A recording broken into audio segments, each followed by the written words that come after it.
ये यहाँ पर कौन लोग खड़े हुए हैं समधन जी? अरे इन पर ध्यान मत दीजिए, ये तो फालतू के लोग हैं। आप बस आराम से बैठो, अभी पानी लेकर आती हूँ। रिद्धिमा बहू तू भी बैठ जा। सुशीला ऐसे बोलते हुए शिखा के घर वालों को इग्नोर करते हुए और शिखा को घूरते हुए रसोई में गई। शिखा बेटी, तेरी सास को शायद हमारा यहाँ आना अच्छा नहीं लगा। नहीं माँ, वो बस माँ जी भाभी के घर वालों को हैंडल करने में बिजी है ना, इसीलिए शायद हमारे ऊपर ध्यान नहीं दे पा रही है। आप ऐसे मत सोचिए, आइए आप मेरे कमरे में चलिए, वहाँ बैठ जाना। शिखा ऐसे बोलकर अपने मायके वालों को अपने कमरे में ले गई। रिद्धिमा और शिखा दोनों सुशीला की बहुएं थी। सुशीला एक अमीर औरत थी जिसकी एक बहू रिद्धिमा अमीर मायके से आई थी और दूसरी को उसका बेटा नवीन अपनी पसंद से गरीब मायके से लेकर आया था। सुशीला अपनी अमीर बहू को पसंद और गरीब बहू को नापसंद करती थी। आज दोनों ही बहुओं के मायके वाले आए हुए थे, जिसमें सुशीला ने रिद्धिमा के परिवार वालों की बेहद इज्जत से खातिरदारी की और शिखा के परिवार की तरफ देखा भी नहीं। ये लीजिए जी ठंडा ठंडा बर्फ वाला पानी। वैसे आप लोगों का अचानक कैसे आना हुआ?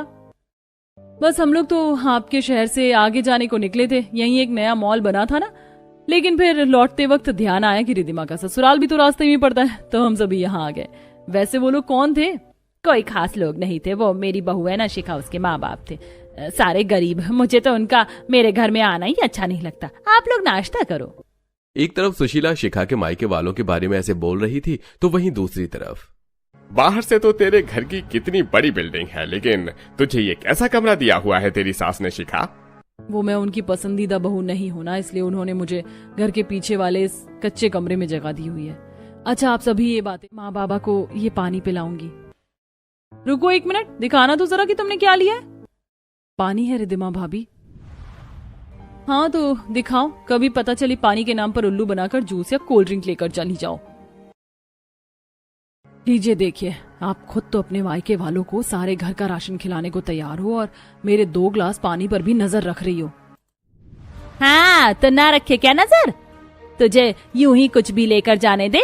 तेरे बाप ने नहीं दी थी ये फ्रिज दहेज में कि आराम से निकाल कर चलती बनी बोतल को। जा यहाँ से और सादा पानी पिला अपने मायके वालों को। सुशीला ने ठंडे पानी की बोतल तक शिखा के हाथों से छीन ली, जिसकी वजह से उसकी आंखों में आंसू भर आए। वहीं पीछे से रानी ने भी ये सारा मंजर देखा था, लेकिन उसने शिखा से पहले ही अपना रुख मोड़ लिया। शिखा ने अपने आंसू दबाए और वो सादा पानी ही अपने परिवार के पास लेकर गई। माँ बाबा लीजिए पानी लीजिए। रानी तू भी ले ले। वो फ्रिज में ना ठंडे पानी की बोतल ही नहीं है जो मैं ले आती, इसलिए मैं ये सादा पानी ही ले आई।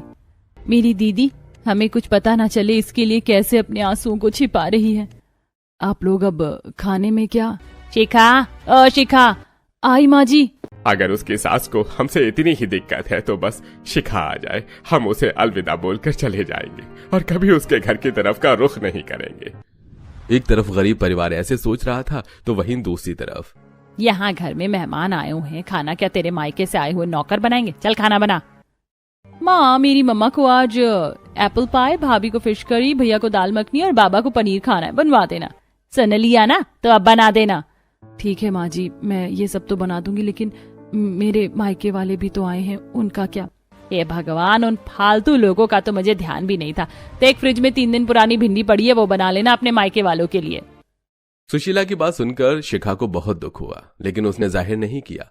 उसने रिद्धिमा के परिवार के लिए पकवान बनाए और अपने माँ बाप के लिए बासी भिंडी बनाकर उसने उन्हें उससे रोटी दे दी।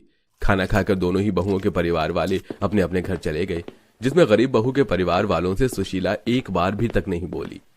ऐसे ही सिलसिला जारी था और आज के दिन, नवीन जी लाइए मुझे रोटियों की डलिया दीजिए, पानी अगर घर में घुसा तो डलिया भीग जाएगी। शिखा कहाँ रखोगी इसको?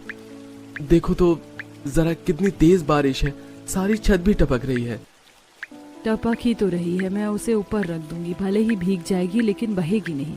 अब देखिए तो जरा, बारिश की वजह से बाहर के नाले का पानी घर में आ रहा है, तो इससे तो सामान बचाना ही है। शिखा ऐसे ही सारे सामान को ऊपर ऊंचाई पर रख रही थी, क्योंकि उसके कमरे की छत कच्ची थी, जिसकी वजह से बारिश होते ही वो टपकने लगती। वहीं दूसरी तरफ बाहर के नालों का पानी भी उसके कमरे में आ जाता था, क्योंकि कमरा नीचे बना हुआ था। आज भी वैसा ही हुआ। सारा सामान तो शिखा ने बचा लिया, लेकिन उनके कमरे में पानी इतना भर गया कि उनकी टांगें घुटनों तक भीगने लगी। कितना गंदा पानी है नवीन जी, अब ऐसे हाथ पर हाथ रखने से कुछ नहीं होगा, अब इस पानी को निकालते हैं। ये बारिश क्यों आ जाती है हमारी मुश्किलों को बढ़ाने के लिए। एक तरफ खुशियों की तरह बारिश बरस रही थी, वहीं दूसरी तरफ बारिश के बस रुकने का इंतजार था। लगभग 2 घंटों तक बारिश आती रही, जिसका पानी नवीन और शिखा 2 घंटे तक निकालते रहे और सारी रात वो गंदगी और कमरे में